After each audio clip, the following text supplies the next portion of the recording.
Je me nomme Sharon et je suis mannequin. Je suis une belle femme. Non, en fait, je suis une très belle femme. Je suis mariée à un homme incroyable. J'ai 2 enfants qui font ma fierté. Je gagne très bien ma vie. Je parraine plusieurs associations. Mon travail de mannequin m'a permis de voyager partout dans le monde. Oui, selon les standards, j'ai ce qu'on pourrait appeler une vie parfaite. Pourtant, malgré tout ça, je ne suis pas heureuse.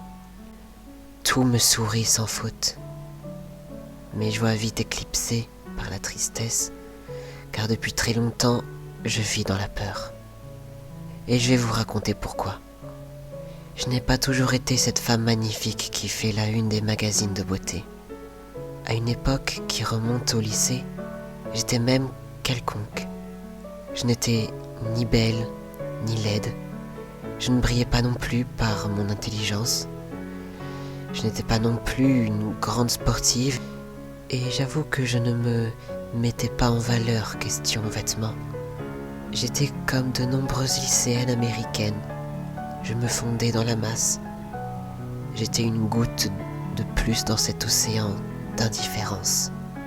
J'aurais très bien pu continuer ma vie ainsi, mais j'étais envieuse. De qui, me direz-vous? Eh bien d'elles. Les filles populaires. Elles avaient tout. La beauté, l'intelligence, de grandes qualités sportives, la popularité, toutes les attentions et les plus beaux petits copains. Je sais, on est très matérialiste quand on est au lycée. Je ne faisais pas exception. Je les regardais toujours avec envie et une certaine jalousie d'avoir eu la chance d'être né sous une meilleure étoile que la mienne. Parfois la nuit, je rêvais que j'étais à leur côté, défilant au milieu des couloirs du lycée. Tout le monde me regardait, avec envie et fascination. Mais quand le réveil sonnait, il me ramenait dans ma réalité, froide, de lycéenne banale. J'étais tentée par moi-même de sortir de la masse, de m'élever au-dessus des autres pour qu'elles me regardent un peu, même du coin de l'œil, mais ça n'est jamais arrivé. Si bien que ma fascination pour elles s'est changée en jalousie et lentement en colère. J'étais prête à tout pour un jour les surpasser. Mais que peut faire une pauvre lycéenne face à ce rouleau compresseur qu'est la vie?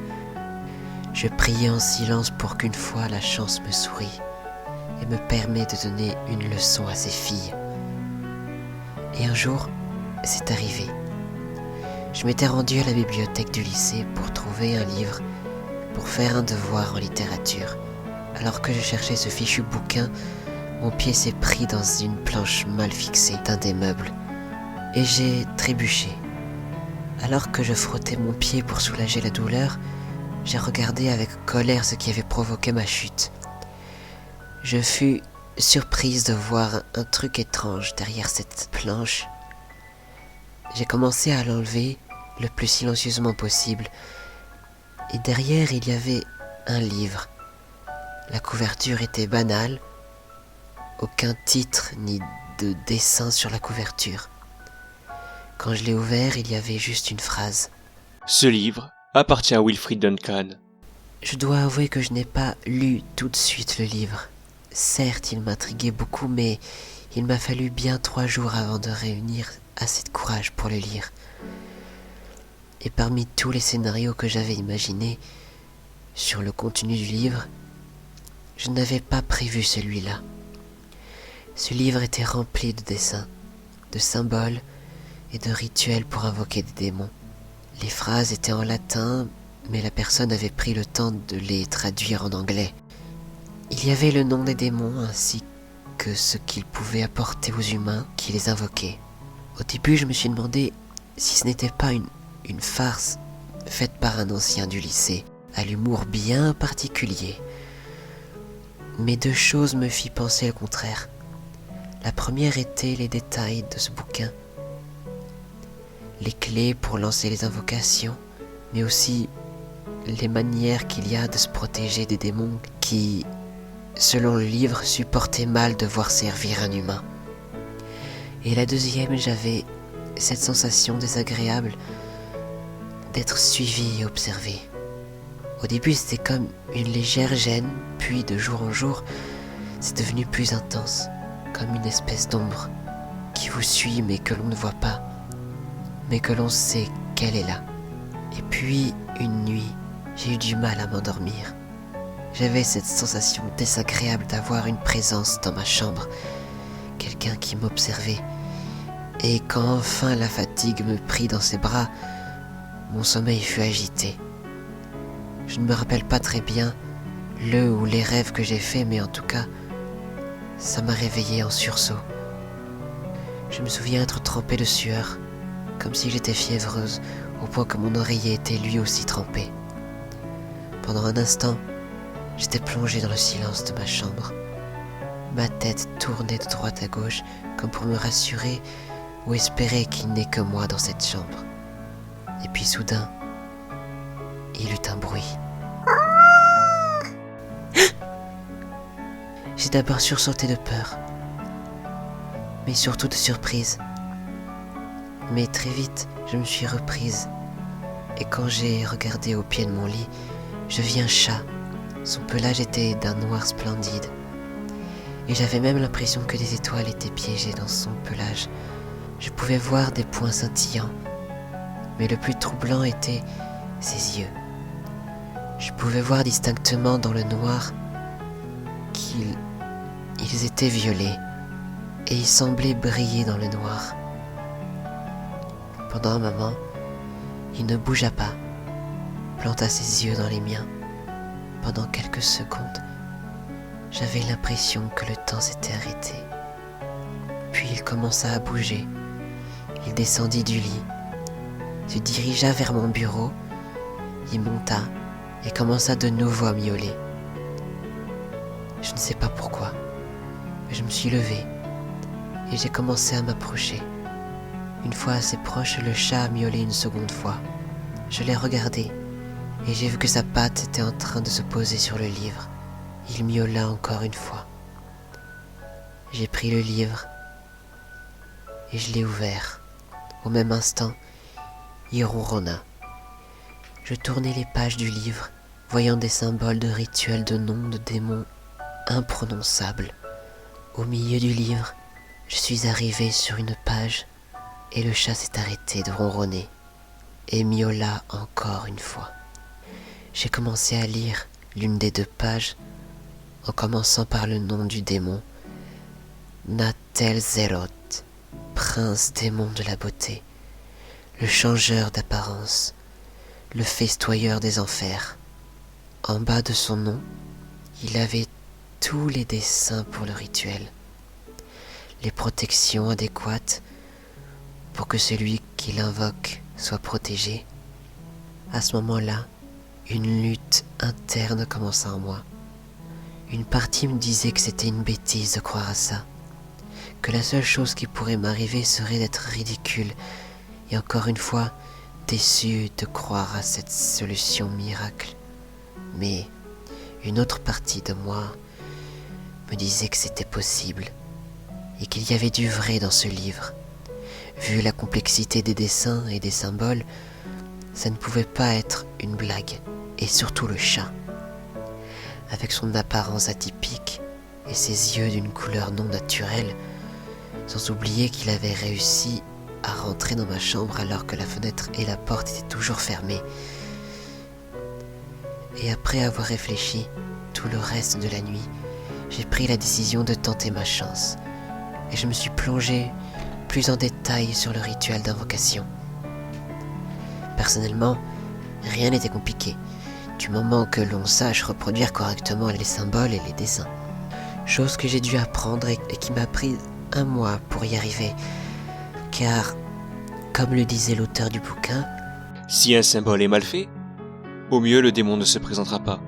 Au pire, vous en invoquerez un autre qui, lui, ne s'embarrassera pas de détails ou d'excuses et vous tuera pour l'avoir dérangé.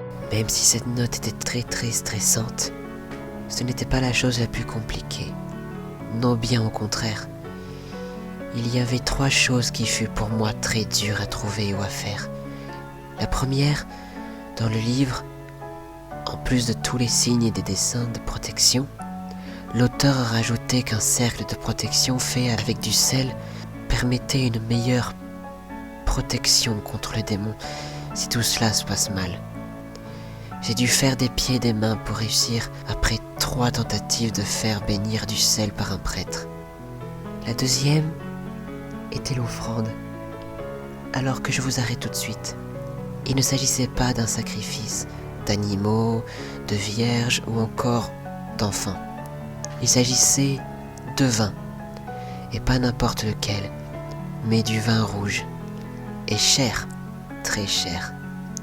Et gare à celui qui tentait de rouler Natel-Zélote, car protection ou non, il le tuerait. J'ai donc puisé dans mon compte prévu pour payer une partie de mon université, en gros $300 pour payer une bouteille de vin rouge qui lui plairait et un verre en cristal. Cet autre ustensile, j'ai pu le trouver chez moi. La troisième était que le rituel ne pouvait être accompli que le jour pile de la nouvelle lune. De plus, l'auteur conseille de pratiquer le rituel dans un endroit autre que chez soi, car le symbole et dessin disparaîtrait qu'une fois que l'on serait satisfait du travail de Natel-Zélote. Pour l'invoquer, je n'avais qu'à attendre un mois supplémentaire. Pour l'endroit, j'avais une petite idée où je pouvais aller. Il y avait une maison abandonnée, à quelques rues de chez moi, où les jeunes se regroupaient pour faire la fête, fumer ou encore d'autres choses que je ne peux écrire ici. Le jour J, je me suis rendu à cette maison. Je suis monté à l'étage, et puis en entrant à l'intérieur d'une pièce, il y avait un vieux fauteuil, une table, et sur celle-ci j'ai déposé la bouteille de vin et le verre. Je sortis un paquet de craies et j'ai commencé à dessiner les symboles sur le sol. J'ai pris mon temps. Je les ai vérifiés au moins 2 ou 3 fois pour être sûr de ne pas me tromper. Une fois terminé, je me suis mise à dessiner les protections. Je me suis placé dedans, et puis j'ai utilisé le sel et en faire un cercle autour de moi. Et enfin, j'ai commencé à lancer l'incantation. Natel-Zélote, prince des apparences, en ce lieu je t'invoque. Toi qui peux modifier mon avenir, toi qui permets que la plus repoussante des créatures de la création soit changée en la plus belle chose qui existe sur terre. Viens à moi, exauce mon vœu afin de changer ma vie. Je suis resté bien 10 minutes debout, les bras en l'air avec ce livre, mais rien.